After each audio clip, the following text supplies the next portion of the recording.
intro of ours is so damn dope that explains what Shedtime is, because he won a Patreon giveaway and he got a coffee mug coming his way.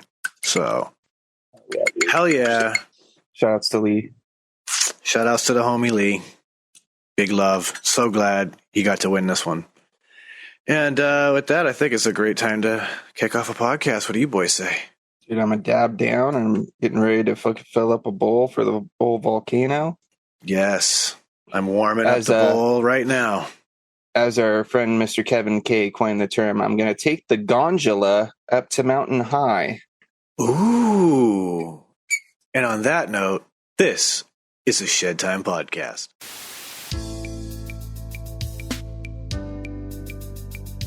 Ladies and gentlemen, I introduce you to Shedtime. What is Shedtime, you ask? Well, it's code for the consumption of cannabis, but it's much more than that. Shedtime's a state of mind. It's art, it's music, it's cryptocurrency, technology, it's food, it's vaping. It can be whatever you want it to be, as long as you're not letting the bastards get you down, not being a dick, and making it fun. When you're in the shed, it's whatever your mind allows you to create. So now let's get to the Shedtime podcast. And welcome back, ladies and gentlemen. Yeah, the gondola. God damn, that's good. Yeah, I'm pretty sure Kevin K is the one who came up with that. Damn. One of our amazing patrons, I believe. That's a fact, Jack. Wow. Shout out to the patrons. Y'all been coming up with some fire lately. We got Sheddables. Yeah. Gotta get shed-faced. Shed-faced. Like, so good. So do we good. Spice this up a little bit with something, or do we leave it as is? Got some lemon cherry gelato ground up in here. Maybe I sprinkle it with a little taste of something. Can't ever go wrong with the lemon cherry gelato.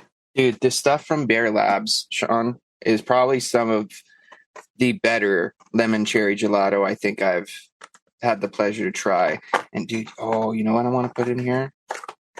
Throw a little bit of some golden strawberry diamonds on top. Okay, I see where you're going with that. You know? Yeah. Yeah. Because I almost went modified mango. But I feel like this might go well. Oh, or no, that might overpower it. I was thinking about some of that orange cookies. But dude, I'm actually going to go with this because it's pretty saucy. So I want to get some of that sauce. That's a great idea. Dude, I will say though, like I've gotten back into the Dynavap because like I haven't had any concentrates, and I just like I also I want to share this. So are we recording right now? We are, right? Yeah. Okay. Yeah, welcome to the show, Chris. Yeah, sorry, my bad. I didn't know if this was like the soft open, if it was like open. Anyways, it doesn't matter. So you guys are talking about weed. So yes, I had flour, right? And I was like, oh, dude, I'm going to like clean my Dynavap, make it all fucking nice and whatever. And like, I'd actually been doing a pretty good job of like maintaining it, but I hadn't used it as much because like I was just being a lazy piece of shit, and I was using like a Cardo because I had them. And so then a friend of mine, like she'd never tried it. Right, she had no idea what I was talking about. She'd like never tried vaping and like weed, and she'd always would just smoke joints. And so I was like, okay, well, listen, I'm gonna get you to try it, and you can see what it's like, and maybe you'll like it, maybe you won't. I don't know, but like at least I know how to use it really good, so I'm gonna be able to like make sure that it's like actually vaping, it's not burnt. Like you're gonna have a good experience, and I'm gonna have it super fucking duper clean, and you'll get a really good hit. So she tried it, and it was like later that night, she messaged me and she's like, Chris, I ordered one. I was like, let's fucking go. Like, hell yeah. That's awesome. So she had like a really good experience, but I also just forgot how fun it is to get a new strain and then use the Dynavap to really experience that. You know what I mean? Because like, number one, I probably had only used it like 4 or 5 times in a month. And I was like using like old weed, basically. But I went and got like 2 half quarters, and I was like, I bought them specifically because like I thought that they were going to be something that's a little bit more unique than what I would have had previous.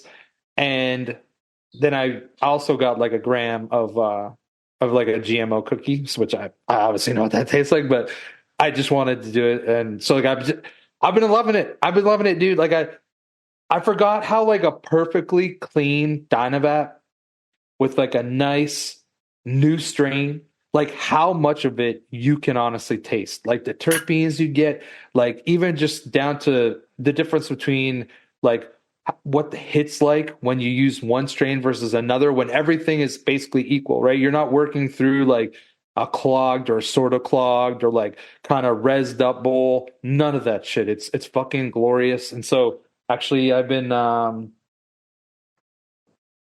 I threw away the package. I fucking threw away the package. Dang it. I threw away the package because I put it back into this. This is just like another one that I had from before. It's not what's actually in here.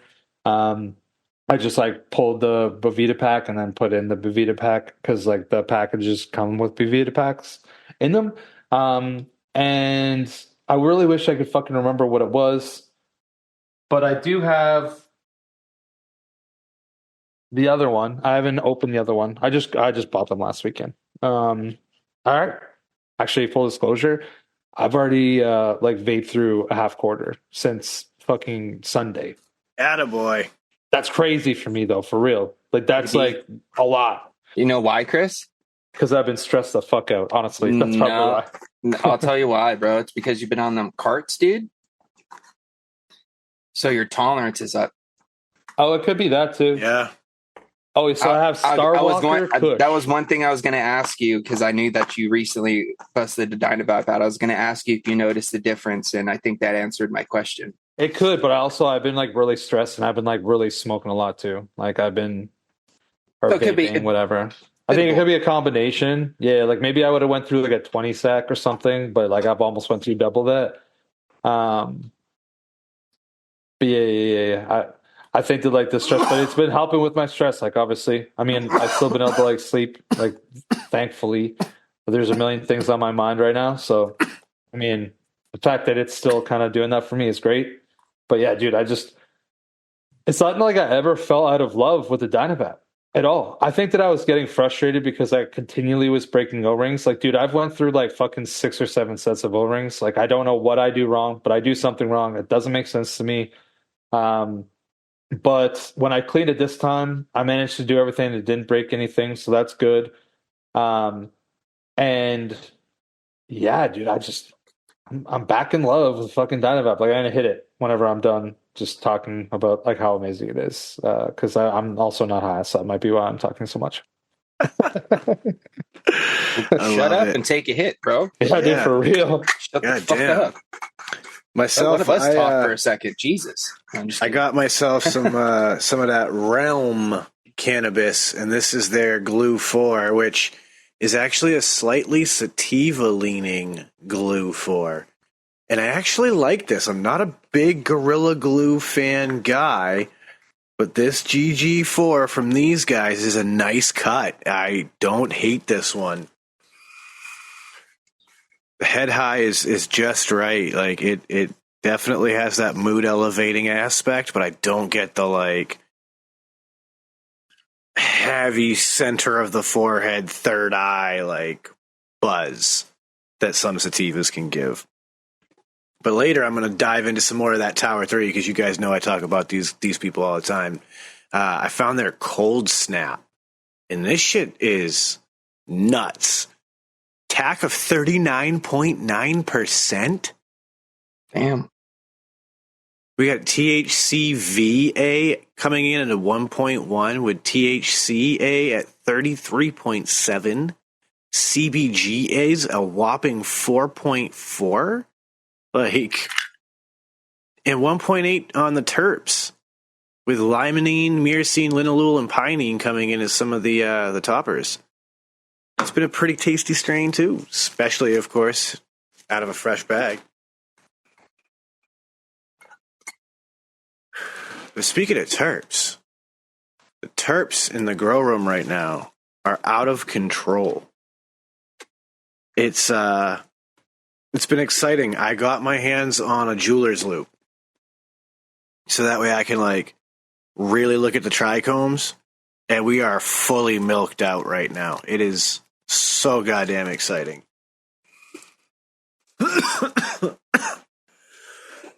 I need to try and see if I can like take pictures of the trichomes through the jeweler's loop on the phone.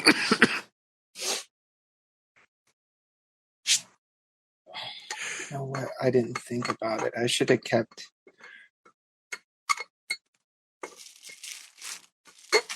Sorry, I'm having a conversation with myself out loud. But yeah, and you were about to ask a question, so I definitely wanted to give you a chance to ask the question. Well, the question was to myself. Oh. The problem. Understood. Yeah, that's why I was like, I'm fucking talking to myself, but out loud. So yeah, I'm definitely gonna harvest this weekend. Oh, now I remember. I was gonna ask a question to you too. I was gonna ask you, what's the timeline looking like? Yeah, definitely looking like this weekend. I'm cutting plants.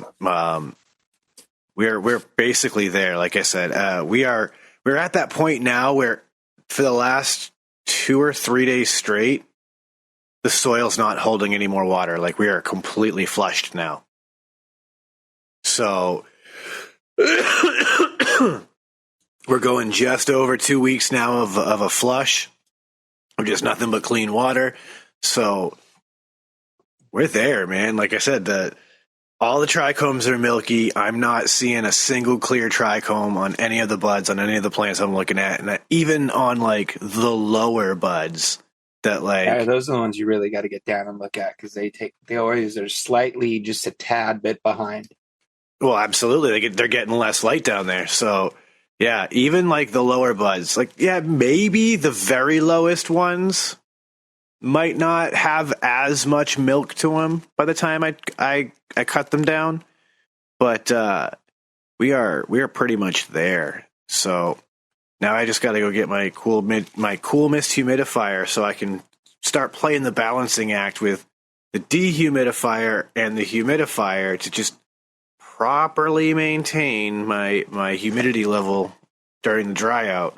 And this way we can get some killer buds because, dude, these things stink so good right now. It's incredible. Like today's the day that like I opened that tent to check on them and got hit with that like dankness. Like the garlic dankness. Like it's been a lot of this like funky bad breath kind of a thing, but now it's like, oh yeah. The myrcene is here, and it's aggressive now. I can't wait to fucking taste this weed. Like every day I check on them, I'm like, I want to cut them now, but I know if I just wait till Saturday, they're gonna get a little bit better and a little bit better. If you just saw the ignition on this, on this bag right now, bro, when I push the button. Dude, and the plume that just instantly, surprised me. Because like I watched it go up the tube, you know, the glycerin chamber. Yeah. And like just all of a sudden just filled up that bottom chamber real quick and then just quickly went, and just the bag's just fucking milk from the beginning, dude. It's going to be aggressive. Yeah. Yeah. I'm be dying. Yeah, I distinctly see a little bit of fear in your eyes right now.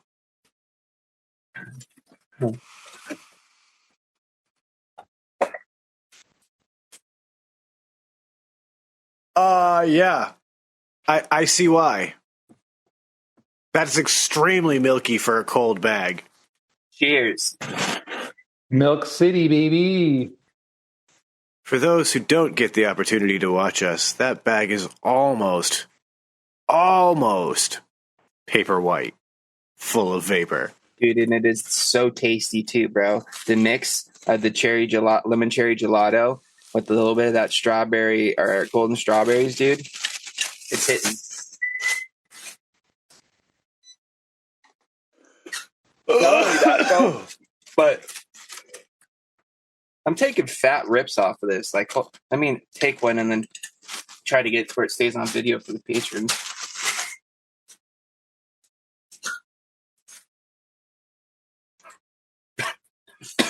That's a pretty fat cloudage from a vaporizer.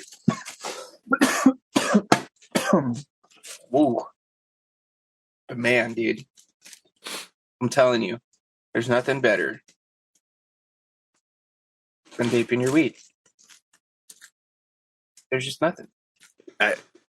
Dude, you know what? Okay, I was actually to that same friend. I was like mentioning that I was like, I literally don't miss smoking weed at all. Like, to be honest with you, like, it sounds really fucked up. But like, I feel bad for people that smoke weed all the time. Like, I shouldn't. It's the dumbest thing. Why should I? But I like legit feel bad. I'm like, why do you do that to yourself?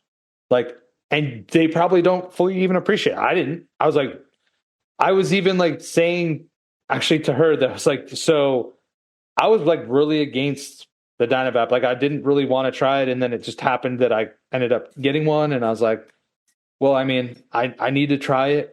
Like, we're going to talk about it on the show. Like, I need to try it. And I just kind of like accidentally got hooked on it. Do you know what I mean? Like, I didn't really want to. I was completely satisfied, like smoking my little fucking water bottle bong. Like, you guys know, that's how I got high every day, like for years, knowing you guys. And I just like, I hit the ground running. Like, really, that's all it was. And like, I'm so thankful that I did, because like, I know that I feel better now than I would have if I had have never started to use the Dynavap. But like, sometimes I'm like, how did I take so long to get to that point? Like, I feel kind of silly. And I really don't want people to think, oh, if you smoke weed, you're dumb. That's not what I'm saying. What I'm saying is that, like, for me, it makes a difference. You know, I don't think that people that smoke are idiots. Like, I feel sorry that they smoke. They shouldn't smoke. It's worse for you. But like, same goes for smoking weed, I suppose. Like, if that's how you want to get high, by all means. Like, I'm not going to judge you. I'm not saying that you're lesser than me. I'm not saying that you're an idiot. I'm just saying that, like, there is a better way, though. For you, I totally get what you're saying, bro. Because I feel like that anytime, like for instance, like one of the homies will be like, "Oh yeah, and I fucking smoked a joint the other day, or I smoked a joint earlier," and I'm just like, in my head, I'm just like, "Why'd you do that to yourself?" Yeah, dude. It's like, I mean? Especially because it's like I'm not going to use names, but like, there's a buddy like that we all know that not only has Dynavaps, but also owns a Volcano and continues to, you know, roll up a doob or whatever every now and then. And I'm just like, man, why do you do that to yourself? It's like, you have all the apparatuses you need to get the best overall experience, and yet you still choose to get the shitty version. Well, it's like, I know that there's a nostalgia thing, and I get that. Oh, 100%, right? Dude. Like, those aspects I do miss. Like, I do miss the ritual of rolling a joint and sharing it amongst friends. You know what I mean? Yeah, but if you can't relive it, bro, I just live with regret. No, and I think we might have talked about this last week. But at the end of the day, that thing is still always in the back of my head, to where it's like, I just can't bring myself to do it, because I know I'm not going to like it. So I just don't do it. You know what I mean? But there are still times where I'm just like, man, a joint would be nice right now, but then also it would be so terrible at the same time. So I just don't. But I get what you're saying, dude. Like, I totally get what that feeling of feeling bad when you like see someone who's smoking it and just being like, man, I wish they knew what was out there and what they're missing, you know? And that's the thing, right? Is it's like, I'm not trying to sesh with every pothead. I'm not me at 15, 16 years old. You know what I mean? Like, if I knew at 15, 16 how great vaping my weed was, and I had the kind of tech that we have now, dude, I probably would have been like, no, you're gonna vape weed with me. You're gonna see this is why it's better. Like I would be 100% trying to show everybody the light. But that's the thing is like nowadays I'm kind of like, listen, I don't want people hassling me for how I get high. I'm not going to hassle other people. Oh no, I know, and that's the thing. But I totally agree with you guys. It's always about just this. in my head. There's like a few people that I will say it to just because they're friends to me, and it's just like it's more so like I'm looking out for them. You know what I mean? But at the same time, I'm not going to judge if they continue to do it. You know what I mean? If that's what they want to do, that's what. Like you, Sean, you just recently made the transition to fully vaporization. You know what I mean? And like for a long time, like I would tell you, but like I also understood that it was the ritualistic aspect of loading a bowl or rolling a joint or whatever it may be. Not only that, but also having the various glass collection that you have of all these beautiful pieces and not using them. Totally get that as well. But now that you've kind of seen the light, for figure of speech, it's like I'm stoked for you because it's like, yeah, dude, he's there, he's made it, he's with us, he understands. You know what I mean? Yeah. It's one of those things that like we were talking about last week. I've encountered somebody who's like the high is just too heady for me. All right, fair. I get it. Like we can definitely get a whole different kind of fucked up using a vape. Especially when you know how to dial in these temps and really get what you're trying to do. But with all of that in mind, like I would challenge anybody who has experienced it and has the means to commit to a week of only using those vapor products and then see what happens. You know what I mean? Like a week of having this airizer did way more to convince me that vaping was my herbs was the way than having my Dynavaps, having all these little things. And don't get me wrong, again, love my Dynavaps, love these little things. They all have their place. But as we've talked about before, this gives me this fulfills the rest of the void. I get the session ability. The ritual's still there. I still have to grind up a bunch of weed. I still have to pack it correctly. There's a process for the volcano. Yeah, so this fulfills all of it. Like, not only that, but it is a sesh because you fill up a bag and then you sit there and you can pass it around if you want, or you sit there and you rip it and rip it and rip it until you're done. And then depending on, if you want to finish the full bowl by yourself, you can, like myself, but not everybody's crazy like I am and wants to go for a fucking ride. You know what I mean? But sometimes I like to go to outer space and the volcano will take me there, or hop on the gondola, like we were saying, and it takes you up and it don't stop. You'll just keep going if you let it. But at the same time, like I also have this cool thing from my volcano, which is a chamber reducer that makes it like a microdose sort of situation for somebody who maybe only wants to do one bag. You could do that with this easily and get a nice milky single bag, rip that, and you could be off to the races and you're good. Or you can even go this, the next step, hook your whip up to it, put your chamber on there for however long you want, take as many hits as you want, and then take it off. And, you can always come back to it. You know what I mean? But I'm one of those people, it's like, I don't like letting things sit. Like I was never like that guy that would put out like a joint or like a blunt or like a bowl and then like come back to it later. Like if I like had something in my bowl that'd been sitting there most of the time, even if like there might have been some green underneath, I'm cashing it, dude. I'm starting fresh. If we started this shit, we finished this shit. Yeah. Even then, dude, before I found out that I could get even more flavor out of my weed, I hated the taste of like a roach or like a fucking put out blunt or whatever, because like it always had like that kind of resiny, stale kind of flavor from like whatever residuals were sitting in it from, you know what I mean? And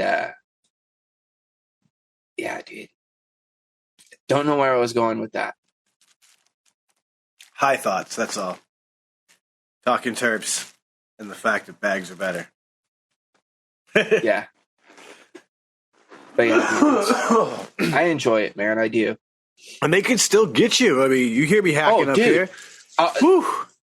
I'll sometimes, dude, I'll just load a bowl of some standard flour and it'll rock me just as hard of a dab as I go through the entire bag. By the end of the fucking, like, so it's depending on the material too. Sometimes you can get anywhere from, depending on your bag size. I always make mine a little bit bigger because I just like to, have a larger amount to consume at one point than having to constantly refill bags.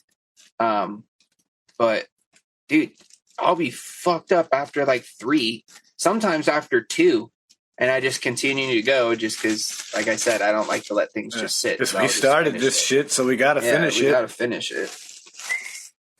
Mama didn't raise no quitter. And I'm not saying everybody should do that. Just saying, like Ashton always said, moderation is key. But I've been at this shit for so long that I've found my, you know what I mean? And it's all through experimentation. You know what I mean? I never would have known I can get to this point without experimentation. But that is not for everybody. You know what I mean? It's not for the weak-hearted. You know what I mean? You got to be strong to get this high. You know what I mean? Strong in the mind. Because it can take real you to shit, dark though. places. Like, Uncle Chris, you've been hitting this weed for over 30 years, right? At this point? You're muted there, big dog. Sorry, I was like, what the fuck? Because I looked over here. Like weed in general? Yeah. Yeah. It'd be like 30 years, yeah. Because like I know I'm just over 20 years in my life of smoking weed, and that's like consistently, not like I tried it once one weekend and then 7 months later tried it again. I'd say that like probably 29 years has been consistent. I meant like once I got to 15. high school, like because I started smoking weed when I was in grade 8, so I was 14, and then like by the time like the end of grade 9, like I was probably just getting high every single day, like every day through the summer between grade 9 and grade 10, like just going forward. I mean, there's been, if I probably added up all the days from the time I was about 15 until now, like I might have 1 year of not smoking, to be fair. Like, so it's not like I smoked every single fucking day for that entire like 29 years or whatever, but like, but still, you were pretty much about it. It was part of your life at that stage. It's like literally, I think that when I was younger, I like used weed for something different than what I used it for even by the time I was in my late teens.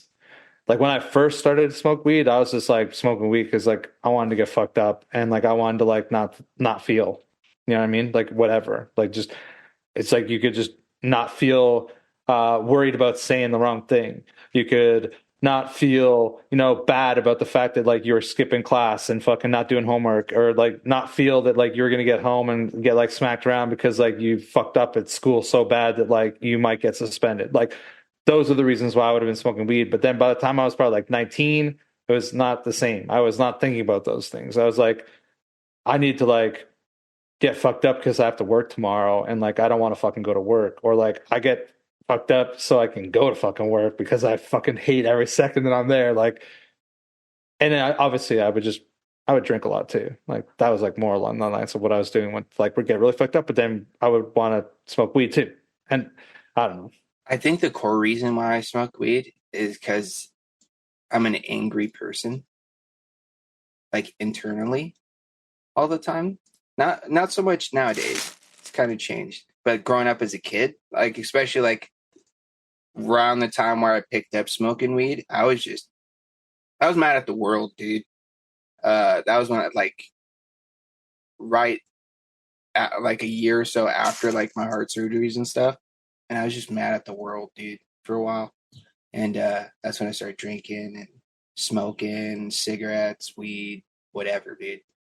And I think I smoked weed just so I wouldn't be so angry. You know what I mean? See, I was never angry, so I knew that it couldn't do that for me. Yeah. I was all the time, dude. But I didn't know it. You know what I mean? Like it was like a You I weren't don't know. very self-aware at the time. It's like I would lash out randomly at things. Just like I'd get to a point and then just like let loose. Yep. Like I never was like violent or anything like that. I was just like loud and you know what I mean? Didn't want to listen and Yeah, I was just a little more extreme. Like I wanted to be a rebel as a young kid. So that, and I think I wanted to fit in too. I was like, yeah, like I was attracted to the bad crowd. So like by the age of like 12, I had already started smoking cigarettes. You know, and so by like 13, 14, I was already messing with weed because I was hanging around with 16-year-old kids who didn't think it was a bad idea to hang out with 12 and 13-year-old kids. You know what I'm saying? And so, like, those were the kind of people I ended up being around. And I was just like, I want to, like you said, I want to fit in. And these are the kind of, like, kids, the rebel kids that I want to be like. So if they're going to smoke weed, then I got to fit in. I'm going to smoke weed. But I think on the deeper level, what attracted me to it was that sense of happiness and that relaxation. That factor, yeah. You know? And, it just made me chill, dude. It just made me want to just chill. Exactly. And that was it. You know, chill and eat, bro. And it made me laugh. You know what I mean? It always put me in a good mood no matter what. I miss that like Junior Baker giggles experience. Like it's crazy, dude, because I don't even really think about it so much as that anymore. You know what I mean?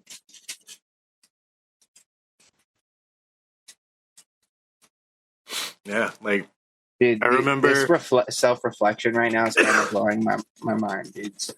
I'm having like a whole conversation with myself over here. Well, it's a crazy thing, right? Like I remember working in the dispensary and customers coming in and being like, you know, I want that weed that's going to just make me laugh for hours. And it's like, listen, guys, there is no that weed specifically. Like for some of us, we may never experience that experience again because like we've done this. Like that's that shit that like I look back on those very early days when it was like weed was so new to your body that like you and your friends could just fall over laughing at nothing for 20 minutes. Damn near piss yourself because you can't stop laughing so long. Oh no, I could still do that. I honestly like never did that much when I smoked weed other than maybe I was like 14 or 15 years old, but I did do that all the time on mushrooms, like all the time. Oh, I was like, if I was around the right people, like I could probably just like belly laugh for 2 hours straight. So much that I probably even made myself sick from laughing so much. But it would never really happen when I was like smoking weed. As weird as that is. I can remember people having those crazy giggle attacks over nothing, and it was like way back in the earliest days of us smoking weed. And I literally account that to just the fact that it's like your body is having this experience for like the first, second, third time or whatever, and it's like, holy shit, I like this a lot. And it's like after that, like something actually has to be funny to make me laugh when I'm high. Like I mean, would I have laughed at sometimes? Like if you had like that one buddy that would just like get going and he would laugh and his laugh was contagious, and then I would laugh. Yeah, sure, but it's not like I would be like laughing for fucking ever. Like I'm literally just talking about when like you're literally sitting there and somebody just goes, just starts freaking out, giggling, and everybody else starts laughing because you're just that high. Like the quintessential reefer madness, fucking Attack of the Giggles bullshit. Like. Dude, that only happened. Dude, I haven't been that high in a long time. That's what I'm saying. It's like a Junior Baker experience only. Because dude, it just reminds me of back in the day when me and the homies we'd pick up like some dabs or just like smoke like I don't know 8 blunts, just like roll one after another. You know what I mean? Just to consist, and then all of a sudden we're all just sitting there scrolling on our phones or whatever. And then one of us looks up and then someone else will look up and lock eyes, and then all of a sudden you just start fucking laughing. The straight gigs. Yeah, because you're all just so locked into like your high and whatever you're fucking doing that you don't even realize, oh shit, I'm in here with the homies. And then you just, yeah, dude, it's been a long time since I've done. Well, honestly, no, I catch myself kind of doing that in Discord sometimes. Or it's like you'll mute yourself or some shit, and then you'll be like, oh fuck, I've been muted for like an hour because I've just been so high and so locked into whatever I'm doing. You know what I mean? And then, but I don't necessarily start dying, but it's like it's still that same thing, but I don't get the same reaction that I used to. Like, that's that shit I miss, because those were those moments, like, you know, you had when it was early to you and it was all new. Like, dude, my body's stoned almost literally every day nowadays, you know? I come home from work, fuck a beer, I grab a bag, you know? I haven't been to the point where I can't keep my eyes open in a very long time. You know, like that where you're tired, they're just so heavy that they just can't stick. You know what I mean? You know what I mean, Sean? Yeah, like the yeah man eyes when you're like, yeah man. Oh, dude, it's just like that. I think the non-politically correct way of it was Chinese-eyed in a hoopty ride. He went there. I was like, he's gonna say it. He's gonna say it. At least I didn't use the derogatory term. So no, you put it in a sentence. So yes. Well, I could have used the slang slur, and I chose to go the high road. Well, it's like pied-eyed. That's what like people used to say too. I haven't been that high in a long time. But again, I think that's a big part of the fact that, like, again, we're people who we use this product all the time. You know what though? Like, so I will say this. Okay, so even when I was a teenager, right? And like, you know, let's say I was like 15 or 16, like I had been smoking weed for like a minute, but like not for fucking ever. And I could get like really pretty fucking high and my eyes would never go red. Even then, they still don't. They've never got red, but they will close a bit. Like they will definitely close a bit. So like back in the day, dude, like, you know, you come back in from like smoking the joint or whatever, and you could be like at somebody's house, whatever, didn't matter. And dude, like so many of my parents' friends, like even just some of my friends that like weren't out in the circle, they'd be like, Snyder, what, you're not getting high today? It's like, I'm high as fuck right now. What are you talking about? But your eyes are not red. Like everybody else would just look like they're so bloodshot. Yeah, I don't know what it is. But if I drink, my eyes get red. So it's not like they can't get red. I just, for whatever reason, weed does not do that to me. But this is the thing though, right? I've also realized as time goes on, the more people I meet, the more things more I talk about, you know, openly about like using cannabis and all that stuff. It's like I've not really met anybody else that uses like weed the way that I use it and is not affected in a different way, right? So like I personally, I can, in the first thing in the morning, I can get high on indica. It's not like I'm like tired. I could be like, you know, just played a sport and I'm like physically fatigued and I could smoke an indica and I'm not like more tired and like I'm going to fall asleep in the couch, whatever. It like never affects me that way.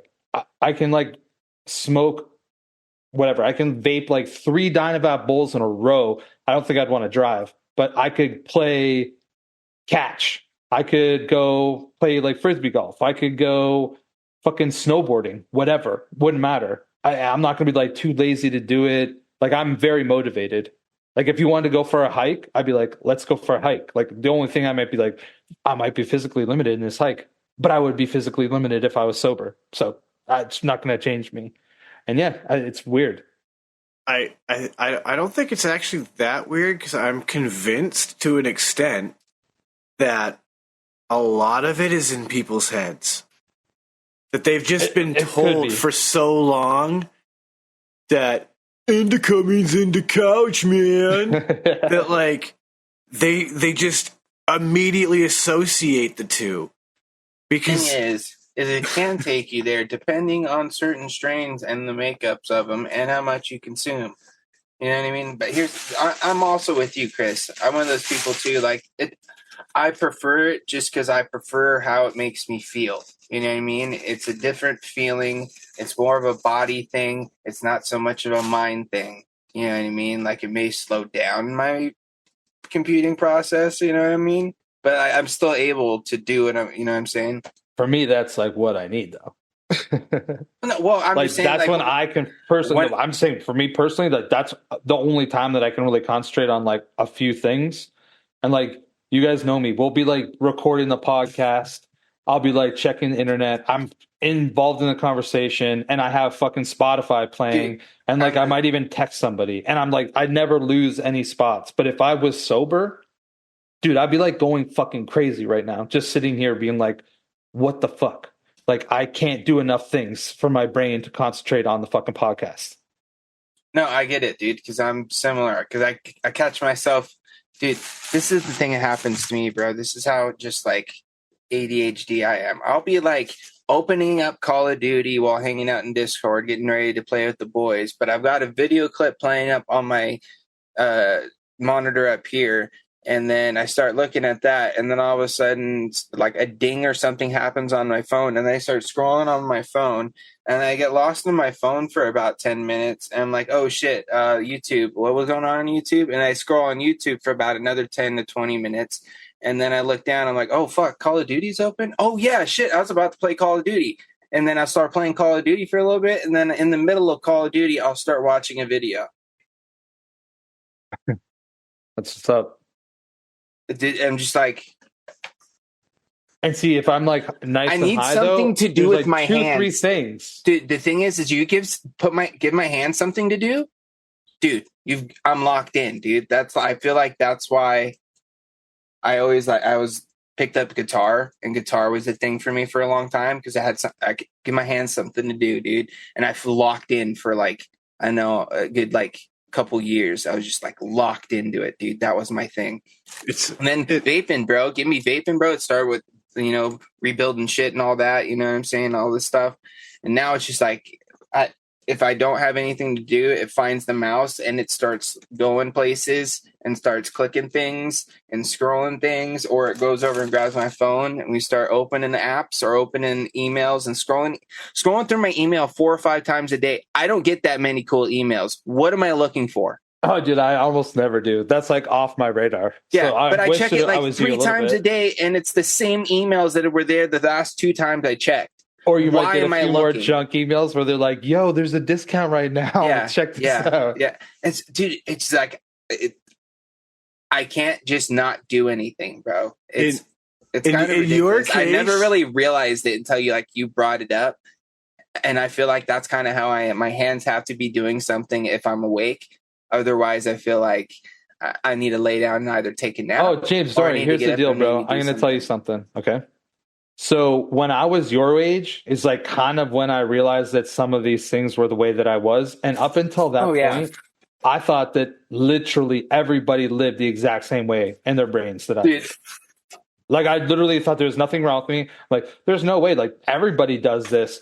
Like everybody can have all this stuff going on to concentrate on one thing for sure. Like that's just the way that it works. Like multitasking, bro. What, you don't multitask, then I bro? I multitask. You don't multitask? Talk to more people about it, and like more and more people would be like, I don't know how you do any of that. Like I never do that. I couldn't catch myself while we're doing this, looking at shit on my phone or looking at stuff on other monitors. I force myself not to listen to music because if I start listening to music, I'm not going to hear you guys talk, bro, at all. Dude, I won't. I'm going to get locked into whatever song it is. Not listening to music.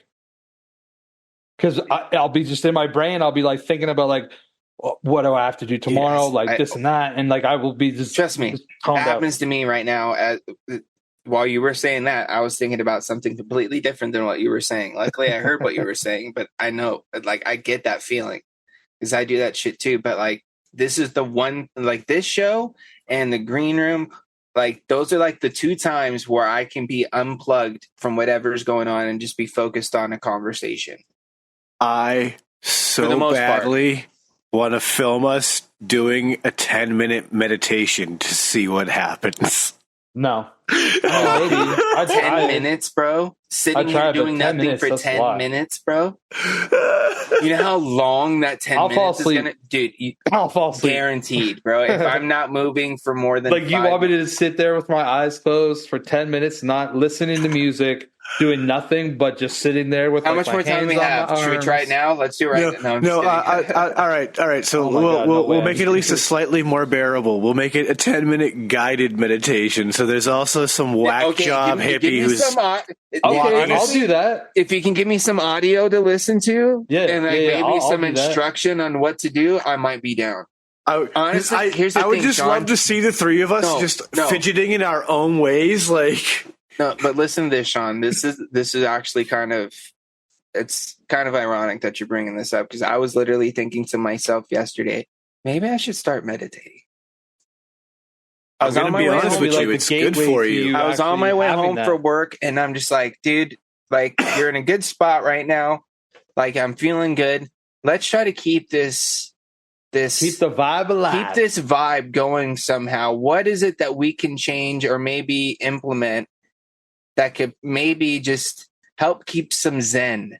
You know what I mean? And I heard zen in my brain, zen meditation. Meditation can possibly maybe do. I don't know. We'll have to try. I'm down. I'm so down to try this out. All right. Well, it's fun then because I can actually kick beginner knowledge about it because it's stuff that I have dabbled in for a long time. And my favorite thing about meditation, honestly, is the fact that meditation by definition is strictly focusing on one thing and one thing only. So oftentimes in a beginner setting, they'll teach you to just focus on your breathing. So like for me, when I'm trying to like start to focus and I need to actually clear my head, I'll just take deep breaths and I'll count them. And to make sure, because like you guys, my head is going to try to go 100 miles an hour in a bunch of different directions, I actually count inhale and exhale. So 1 on my inhale, 2 on my exhale, 3 on an inhale, 4 on an exhale, all the way to 10, and then repeat. And just do this a couple times. And it's usually just a great place for me to start to like slow my brain down. It's especially helpful right now because like I've taken on this new job in the last month being a logistics coordinator. So I'm in charge of moving vehicles in a bunch of different places and trying to do this all the most efficient ways possible and directing, a team of drivers to do it all. And so it's a lot of work. And there are times where I try to move too fast. I start to make mistakes really quickly. And it just literally sometimes takes me stopping for a minute and just a quick 10 count, 5 deep breaths is all that ends up being. Just to slow down for maybe a minute is all that takes, right? And it kind of just resets. Question. I don't know if this is something that you do or not, but is it more beneficial for you when you're so like not high, or is it more beneficial when you're high? When do you feel like the most? Anytime. Is it okay? Anytime. I was just curious, like if it was something that you might recommend doing, sober before partaking or even afterwards. I think if you're into just cannabis, state of mind situations. I think if you're into cannabis, hitting. And when cannabis has the ability to allow you to be more open-minded, then I say go for it. Catch a buzz, and then just give you like I said, give yourself a minute, 5 or 10 deep breaths, and start there. Just 1 minute, because you'll be surprised what just slowing down and paying attention to just those 5 or 10 deep breaths does. Dude, Sean. I heard everything you said, but you know where my mind went when you said in a minute? I made up a whole fucking song, dude. Well, not a whole song. I just changed some words to a song that exists. I was like, fuck. Now I can't remember it because I got sidetracked again. It'll come back. I mean, shit normally does to me. ADD is a motherfucker. it might come back to you tomorrow morning, right after your alarm goes off. And It you're was like, oh, yeah, good. that's what I was going to say. Fuck. Dude, That's me. No, he's going to be literally running boards through the machine at work tomorrow, and nothing that even remotely has anything to do with anything will be playing in his earbuds, and that's when it's going to hit him. In the middle of listening to somebody else's podcast. Fuck. I hate when that happens, dude. It's because I get so stoked about the idea that I fucking, like, it happens all the time. That golden retriever energy? Like, yeah, dude, 100%, bro. I might need to go and get evaluated. Honestly, though, like on that, like I'm not saying that like I'm going to get evaluated, but like I genuinely feel like, dude, no, but I'm gonna say this about myself. Like I personally need to know exactly the way that my brain works and why it works that way. Like I actually feel like I need to know that, so then I can like make more sense of other things as well. Like, and if like they say that there's literally nothing wrong with me, like my brain and the way that everything works is completely like within normal and everything, then I just have a serious fucking like look in the mirror moment, because like I don't know what the fuck I'm doing then. Or they'll be able to say, oh, you can do this, and like these are maybe some exercises you could do, or like these are some things that you can try, or like you can go talk to this person. Like I want to do that just because I feel like, why the fuck not, man? Like if I'm gonna try to live the best life that I can live, like shouldn't I know myself really good and like be able to like combat certain things within myself? Like I feel like I'm like cutting myself short by like not doing those things. Like I should be trying to do whatever I can in order to do that. So yeah, I think that I'm gonna like look into it. I think it's a strong argument for how, you know, mental health is still part of overall health. Because like you're saying, it just like knowing how your internal physical health is doing is good for you to know that you're, you know, doing what's best for you. Just having a grasp of how your mind is working. Not even, you know, like I'm depressed, I'm, you know, perpetually angry. Just to like, man, I'm sometimes I'm really overwhelmed by everything going on in my life. Dude, that's...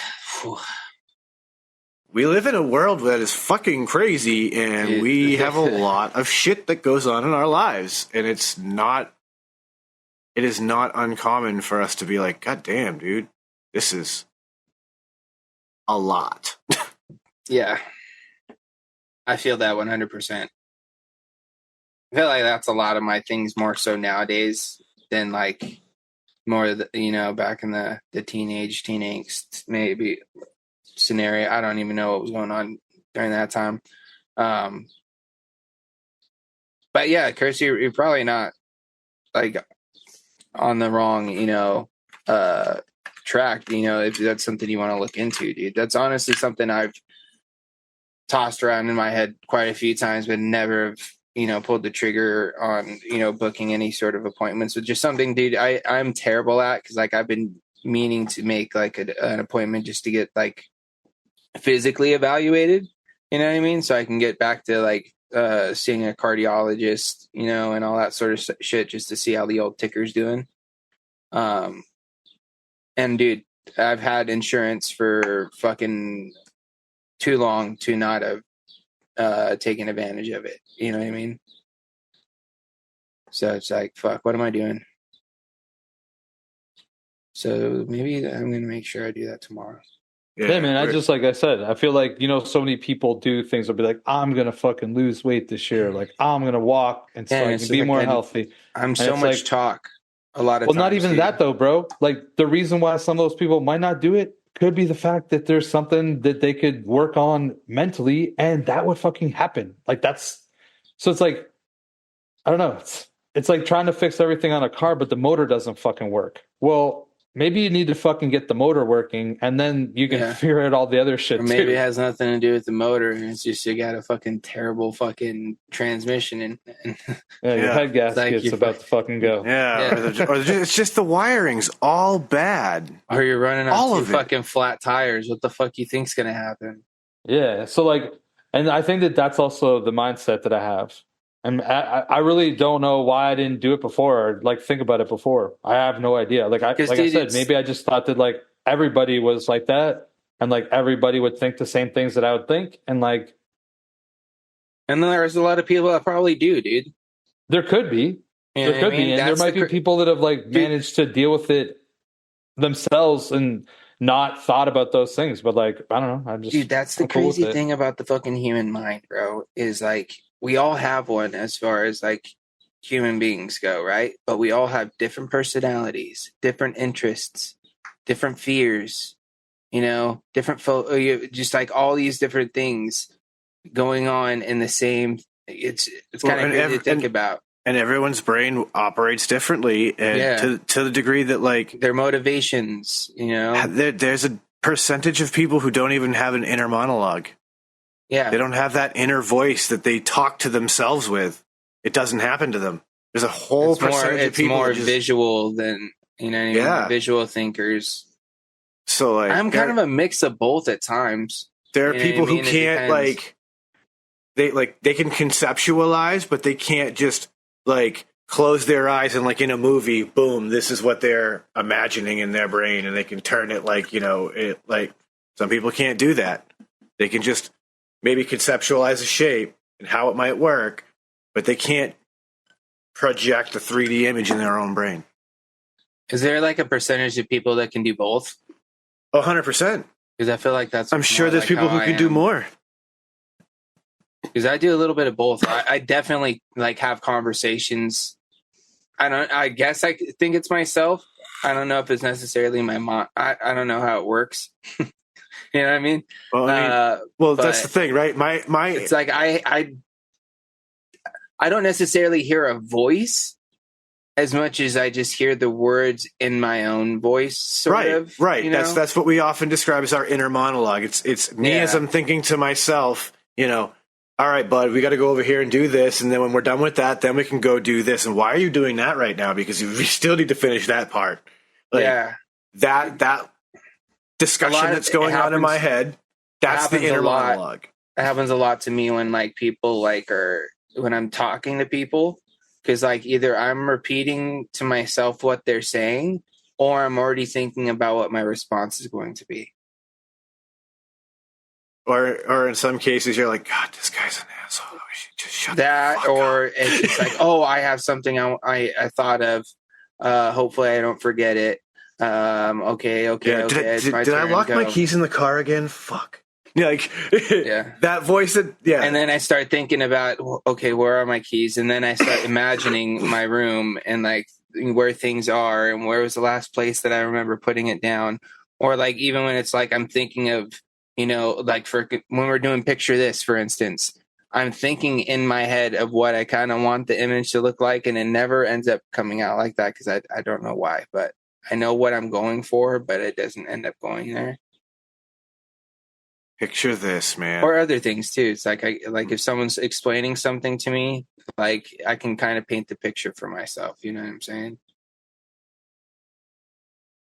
Or like the brain is really fucking crazy. I mean, I was saying at the beginning of the show how like I kind of felt like dog shit all day, but yet it's also a mind over matter thing, right? So like I might have felt like shit, but at one point I literally took a step outside, took a couple of vapes, and just kind of like had that talk with myself and was like, all right, bud, listen, we got too much to do today. We can't let this get in the way. This is mind over matter. We're going to push through this, and then you can feel like shit when you get home. I do that. I talk to myself all the time when I'm at work because sometimes I even do it out loud because I'm there because it's just like there's no one really. Well, there's people around you, but it's in a loud shop, and it's just me by my machine, which is one of the loudest machines in this shop. You can hear when that thing fucking is running, dude, and you can tell when it's not. So I'm sitting there with my headphones in, and I'm either listening to something or. Sometimes I'm just talking about whatever's going on. I'm like, oh, why the fuck do you do that, you idiot? Did you check that? Wait, before you get ahead of yourself, slow down, make sure you check everything. You know what I mean? Mm-hmm. I got to make sure I do that. Otherwise, I just get locked into just like flow, I guess. And just, it's not necessarily always the best. I Dude, told okay, let me ask I you guys told my this. team that about me. I was like, listen, you're gonna walk in and hear me talking to myself. Get used to it. Yeah. Do you guys ever catch yourself getting in the car and like you're going to one place, but then all of a sudden you just realize you're like, wait, what the fuck? Why am I over here? And you're like autopilot to somewhere else. Very, very rarely, but yes, I have done it. Dude, I don't do it like a lot, but it has happened a few times. And I'm always like, why the fuck am I over this way? Why did I think I knew where I was going? Because right when I realized, I'm like, wait, I'm not even going there. I'm going here. It's crazy. Honestly, the one that scared me the most in my recent life lately has been that moment where I realized that I left my keys in the ignition of my car somewhere. Was it on for No, the thankfully entire time it wasn't you were at on. a Scottish festival? But with the AC pumping, and when you get back, there's a puddle underneath your car because it was just thankfully it wasn't that, and thankfully because of where I work and what I do, you probably don't want to fuck with cars in my lot. It's full of police cars, so. You know what's crazy, bro? Remember back in the day when people would just like leave their keys like in like underneath like the visor? Yeah, or they literally leave the car running and then run into the store and shit. Yeah, do people still do that up here though? To be honest, dude, you wouldn't catch anybody around here doing something like that. I see people leave the car running in a couple places here and there. But the time you see it here is because there's somebody else in the car.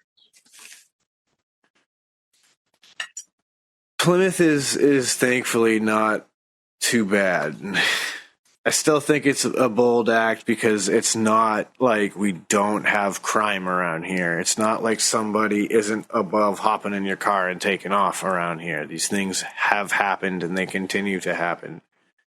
It's just, it is what it is. Like, you know?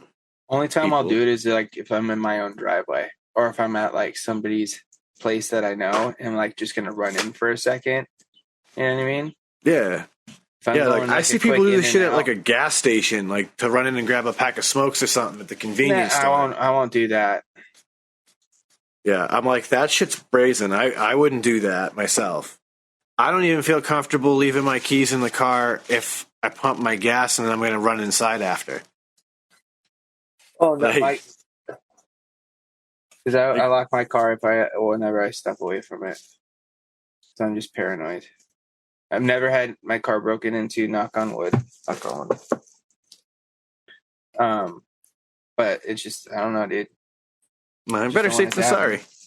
Like, at the end of the day, how do you put this?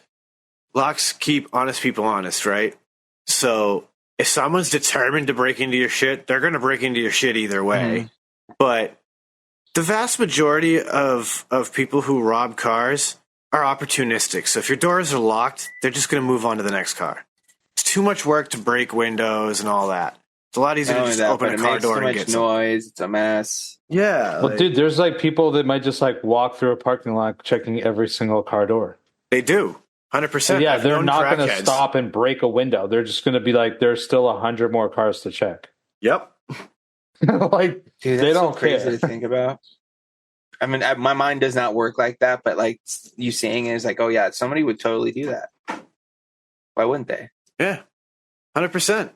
That's I've known literal crackheads to do it. Well, I know why some people might, but but they shouldn't. Yeah. Yes, for sure. It's like, I'll watch people do that shit, even like in apartment buildings. They'll like literally go up and they just go to check to see if it's there. Like the apartment door is open, and so they can just go in, and then they'll probably even just walk into people's apartments. So like that's like literally there's people out there that just do stuff that like I would never do, and like maybe they wouldn't do in their right mind. Maybe they're in their right mind and they just don't give a fuck. I don't know. Let me ask you this: Have you ever almost gotten into somebody else's car because it looks exactly like yours? 100% have, dude.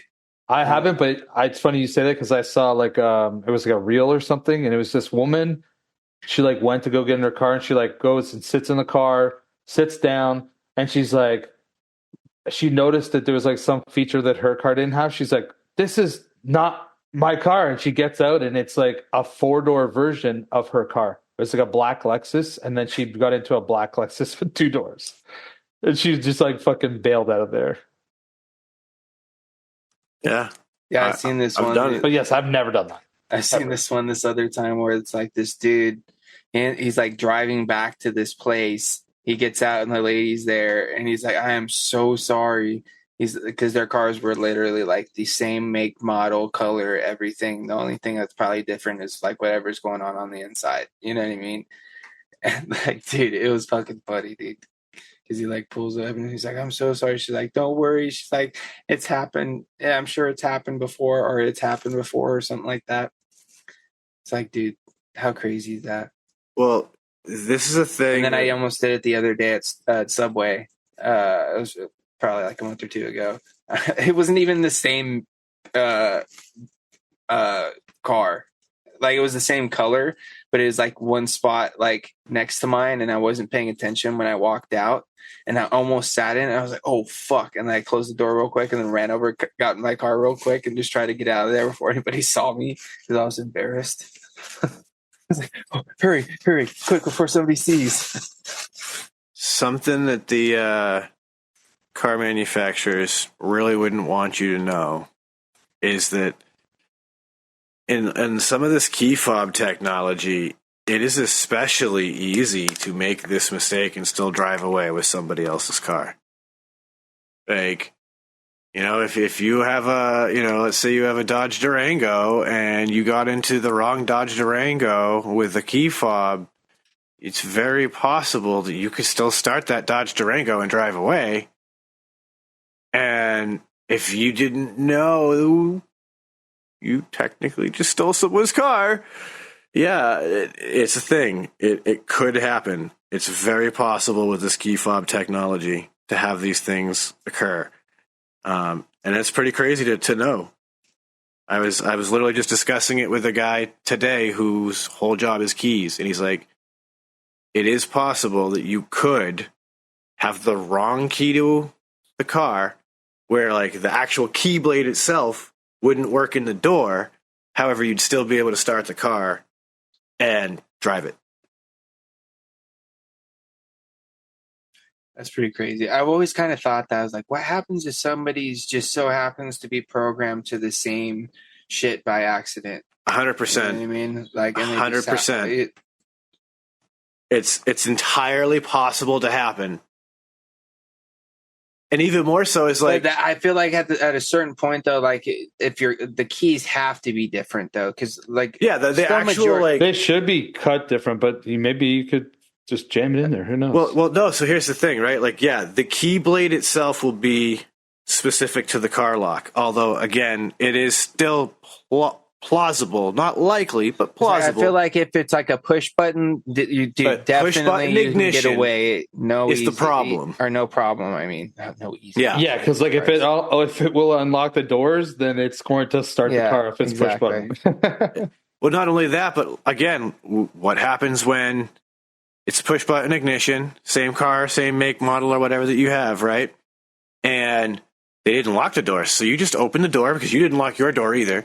You get in and you sit down, and you go to push, and it doesn't work, and you go, my fob battery died.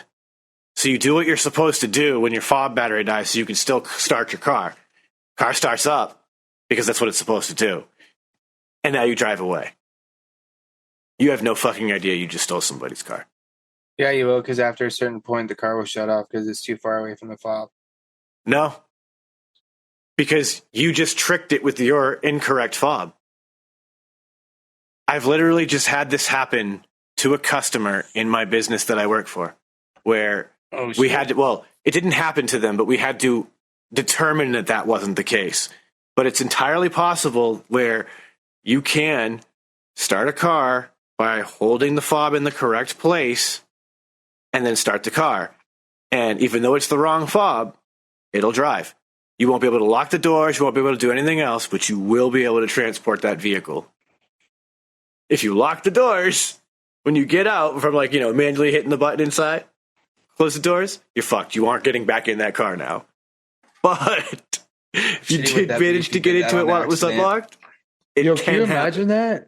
Can you imagine that? Like, you just take this car, you think that it's your car. Like, I don't know how you could. Like, you'd have to be pretty out there. And then you try to get it back to the person, you can't fucking drive it back because you yeah, can't you get out of the car and whatever. Even if you just don't know, you get out of the car and you run into like the store and you like just are the person that locks the doors like as you fucking about to close it. Then you get back and you're like, what the fuck? And then you go to use your Keyblade and then realize you call like AAA or something, and they're like, do you even own this fucking car? And you're like, what the fuck? This isn't even my car. So I stole a car by accident? Yeah. Like, wait a second. This sounds like a great comedy script. How I Stole Your Car by Accident. Dude, actually, that would probably make for like a pretty reasonable movie. You know who I could see playing the main character? Jason Bateman. I think that it would be a hilarious movie.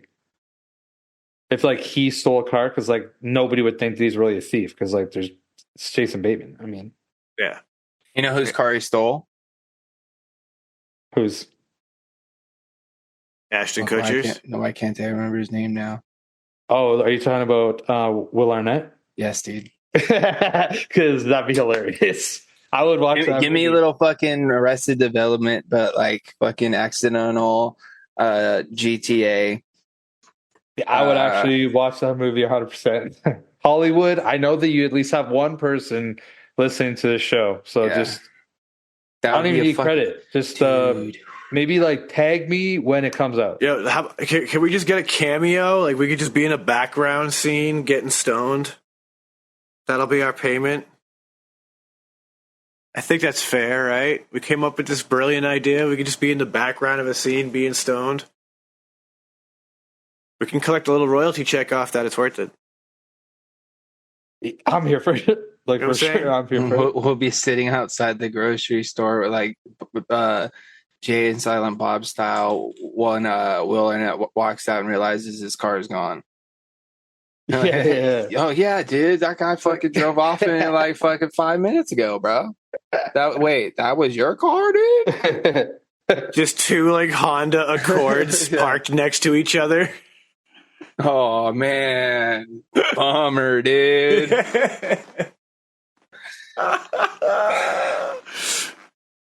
Uncle Chris just heats up a Dynavap. Hey, someone write who wants to write the screenplay? Sorry, shit's bad, but Dynavap.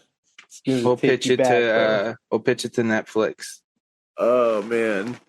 Dude, as long as it's not a series, then yes, I'll pitch it to Netflix. No, Netflix just destroys series all the time, and it fucking drives me crazy. If we do a series, we'll go to Hulu. See, the trick is, right, is you just get a small independent company to film the whole thing with you. Just do it with A24, bro. You know? And then you just shop it to the highest bidder. Dude. We should do this, bro. I mean, I'm just saying I do know a small film company. Yeah, but dude, we almost killed ourselves to make one movie. This one won't be nearly as brutal. Well, it will be if we need to come up with some sort of budget, dude, if we're going to try to get Will Arnett and Jason Bateman in this thing, dude. Yeah, dude, I mean... not to disclose too much information, but if the right person likes our pitch, there's a budget. Yeah, we got to shoot a pilot. I'm saying, like, if we could even have a good rough sketch of how that movie would come together, and we pitched it to the right individuals, you'd get a budget. It's kind of funny. There are, like, little pro tip: if there's anybody who's an aspiring filmmaker listening to us, there are people out there, just really rich people, who want to film movies, but they don't really know how. They just have a bunch of money. And so if you have a crew of people that you can assemble to make a film and you pitch a good film idea, there are some very rich people who would love to back these ideas. And if they can even make, a little something off of it, if it becomes successful, they're beyond happy to be a part of it because their goal is to one day, have their name in the Hollywood echelon as well. So you'd be surprised. They're out there, and they're not too hard to find. So you just gotta, once you learn where to look and who to talk to, all of a sudden, boom, you start getting those connections, and you can start pitching movies.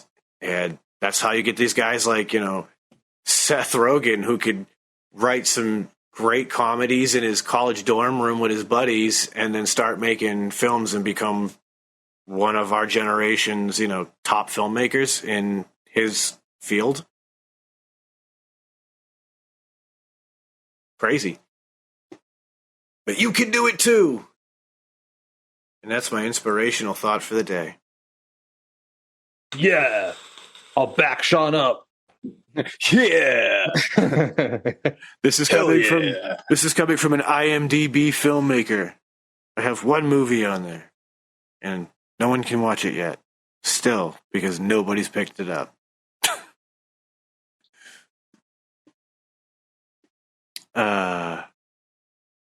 Filmmaking's fun, man.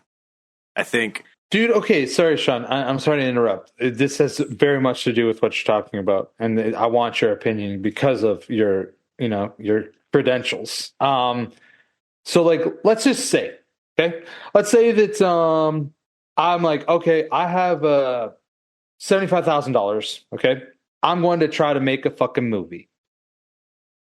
I feel like I could get enough footage and like create some level of story where I could like film it within a city. So I could get a bunch of different things, and like it might take some time, whatever. $75,000. Okay.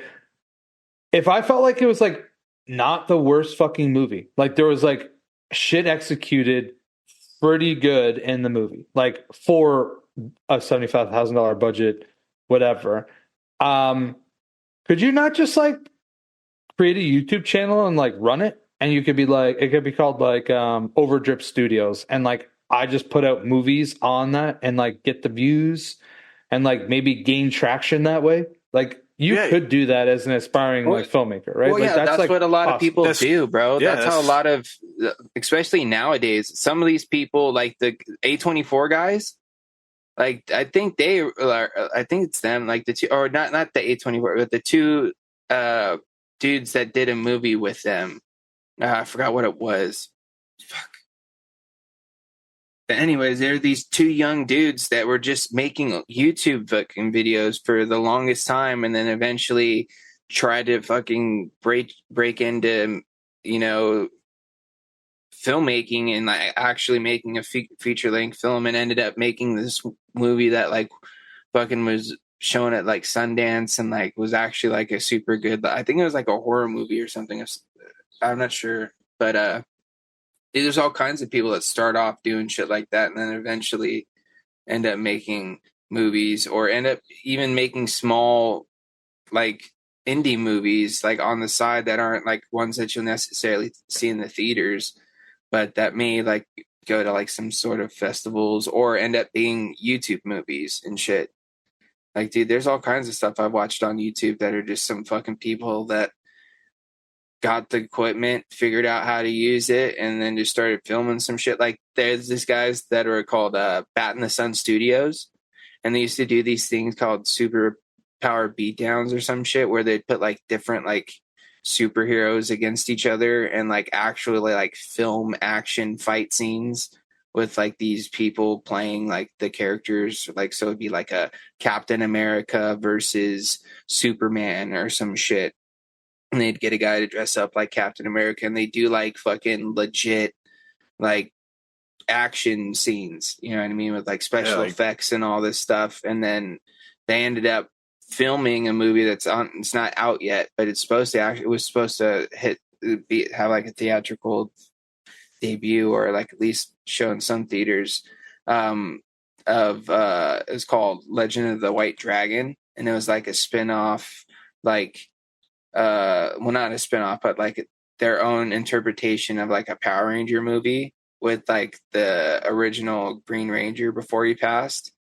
And they like filmed the whole fucking thing, dude, like full length movie that's eventually supposed to come out at some point still, I think.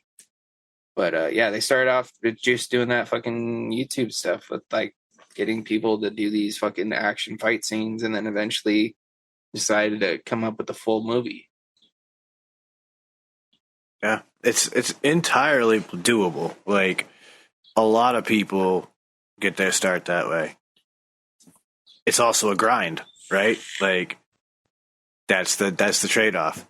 Some people can put in time and the grind to do it. Because let's face it, right? Like, depending on how long of a piece you want to make, right? Like, James knows from doing reviews, a 15-minute video can take a few hours just to do a review, to shoot, edit, et cetera, et cetera, et cetera. If you don't do a bunch of shit to it. That's very minimal editing. Yeah, like if you want to like do like true cinematic film stuff where you're getting A roll, B roll, C rolls, transitions that are seamless and actually cool looking on like, different audio cues and, all that. Because, dude, I literally put in one video clip with the audio clip attached to it and then just clip that and add like something here, something there. Oh, let's have this fade in, fade out, fade in, fade out, fade in, fade out, outro, done. You know what I mean? And then a couple clips, and it's a copy paste or slide it, just clip, slide, and then before I figured out what the hotkeys were, it took me even longer because I had to go through and click everything through the menus and trying to find all that shit was bullshit. And then you figure out there's hotkeys and you're like, what the fuck? No one told me there's those. And then it cuts a good fucking half hour to maybe, longer, depending on, how quick you get. Yeah, dude, like, it's crazy. You start getting into the cinematic shit. People could like, there's a dude I follow. For a single 15-minute video, took him 80 hours to film and edit.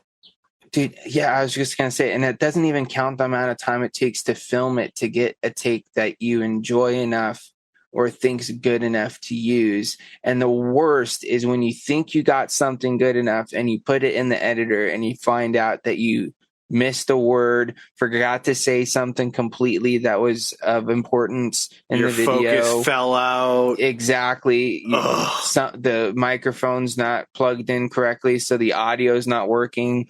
So it's like, fuck, now I got to try to redo it. And honestly, that's part of the reason why I personally kind of don't record reviews anymore.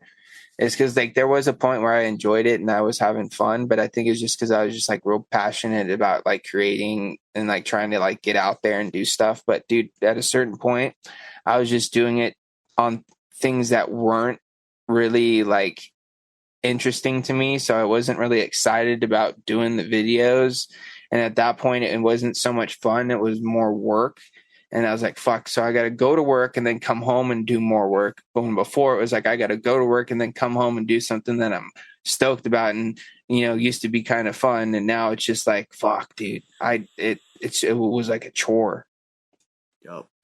Just because I wasn't in it. But now I get to do this with you guys. And this is a little different, obviously, for me because, Sean takes care of the editing aspect of it.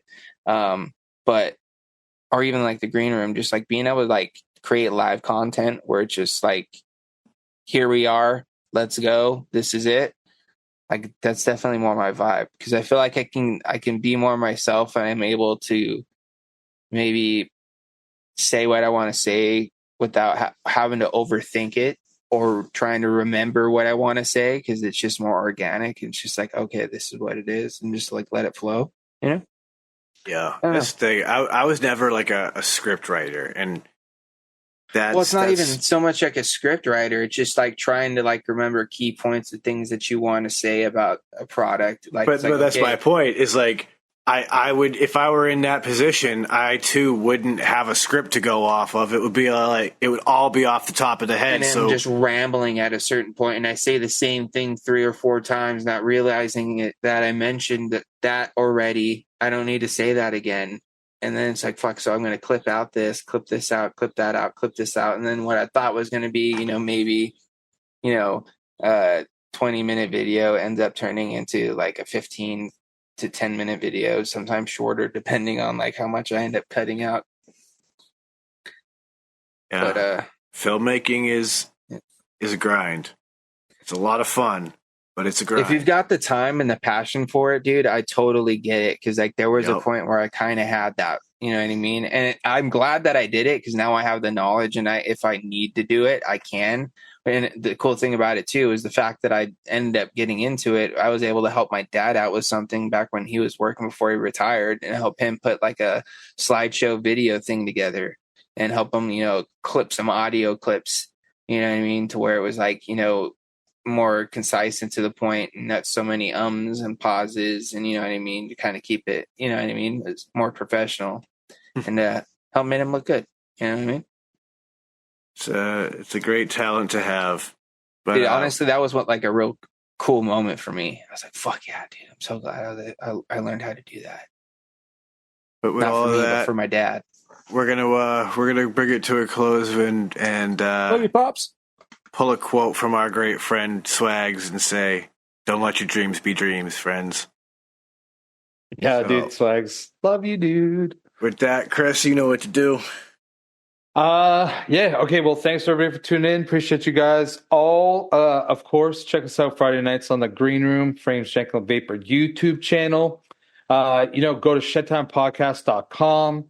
You can listen to the show there. You can find spots probably that you can give us a 5-star review. I actually looked the other day, and I think there was like I think on Spotify we have like 9 5-star ratings. So thanks, guys. Maybe we can get a 10th. Maybe I just need to do one. Like, hey, I mean, I'm just gonna say we are nothing but 5-star ratings. So there you go. So like, y'all. Obviously, whoever listens, you guys enjoy it. So appreciate you. Yeah, I think that's honestly going to be it. I'm just going to probably hit another bowl from the Dynavap, enjoy the fuck out of it. Everybody be safe. Have a good week. Live your best life.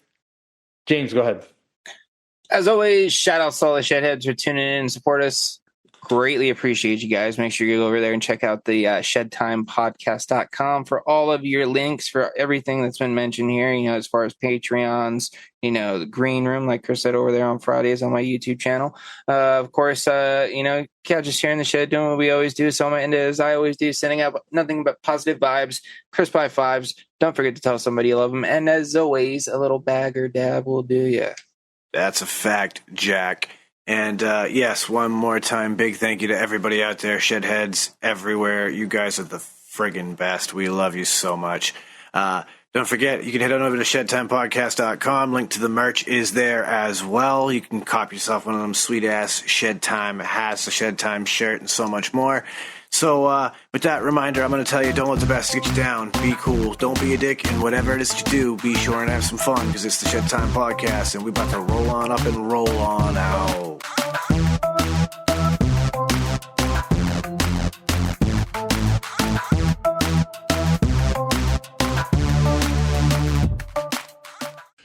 Dynavap, Dynavap, Dynavap. Looking to cut the cord on your dry herb vape?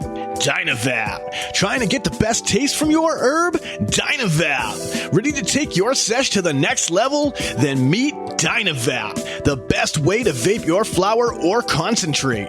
Concentrates? That's right. Your flower or hash can be vaped using Dynavap. Check out Dynavap.com to learn more. That's Dynavap.com.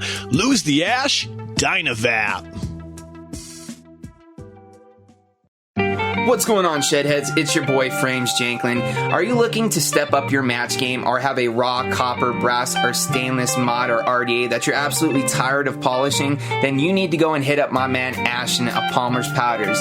He does some absolutely amazing powder coating work. He offers many different colors and finishes at an absolutely killer price. This man is taking powder coating to a whole new level, and he can make your setup an absolute masterpiece. You can go follow him over on Instagram at Palmer's Powders, and you can go check out pricing on his website, palmerspowders.com. That's palmerspowders.com. And as always, let's just vape on, Shedheads.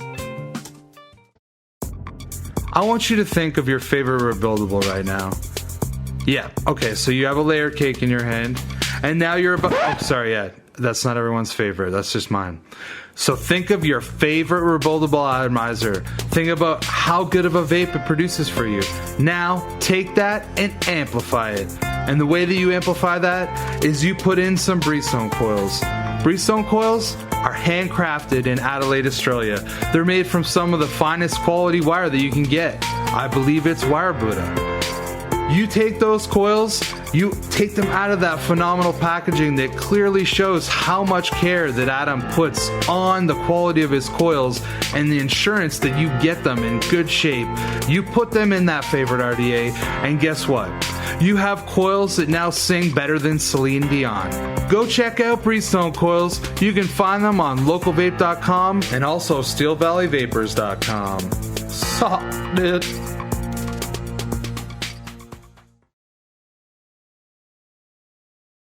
Even though none of us ever roll up anymore. All aboard the gondola? Let's go. Yeah. You're gonna have to just like could you switch that up? How could you switch that up? Like, not saying you have to, or even you should, but like if you could or would, what would it be? Or what could that translate into?